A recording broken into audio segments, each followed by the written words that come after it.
ஓரணியில் தமிழ்நாடு, அது ஓரணி இப்படி பேரை வச்சு உங்க வீடு வீடா வந்து உங்களுடைய செல்போன் நம்பர், உங்களுடைய ஆதார் எண்ணு, உங்களுடைய டீட்டெயில் எல்லாம் தயார் பண்ணிருக்காங்க. அப்படி தயார் பண்ணி இப்பொழுது அதை பயன்படுத்திட்டு இருக்கிறாங்க.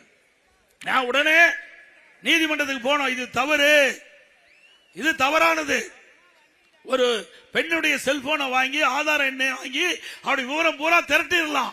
இதனால பாதிப்பு ஏற்பட்டு விடும். அந்த செல்போன் இருக்கிற படங்கள் எல்லாம் எடுத்துடலாம், அது இருக்கிற செய்தி எல்லாம் எடுத்துடலாம். ஆக இது தவறு என்று நீதிமன்றம் போய் அதை தடை பண்ணணும். இன்னைக்கு என்ன நிலைக, இப்போ இந்த திமுக தில்லுமுள்ளு செஞ்சு இந்த அரசாங்கத்தின் சார்பாக எடுக்கப்பட்டது பெண் என்ற அமைப்பு திமுகவுக்கு தேர்தல் வேலை பண்ணிட்டு இருக்காங்க, அவர்கிட்ட கூட ஒப்படைச்சிட்டாங்க. இப்போ பாத்தீங்கன்னா அண்மையில ஒவ்வொரு போனும் பெண்கள் போனுக்கு வருது. அதுல என்ன, உங்களுடைய திமுகவுக்கு வாக்களியுங்கள் அப்படின்னு வருது, நீங்க திமுகவுடைய ஆதரவாளர் அப்படின்னு வருது. இது எவ்வளவு பெரிய மோசடி!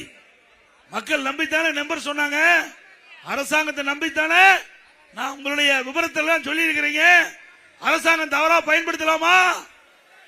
எச்சரிக்கையா இருங்க. அது மட்டும் இல்ல, நீங்க போன பண்றான், வீட்டுல இருக்கிறீங்களா இல்லையான்னு பாக்குறான், வீட்டுல இல்லாத போது வீட்டுல வந்து கொள்ளையடிச்சிட்டு போயிடறான். ஜாக்கிரதையா இருங்க பெண்கள், இளைஞர்கள், அதுவும் நம்முடைய மூத்த தாய்மார்கள் தான் ஜாக்கிரதையா இருங்க. ஏன்னா இதுல அவ்வளவு பிரச்சனை இருக்குது.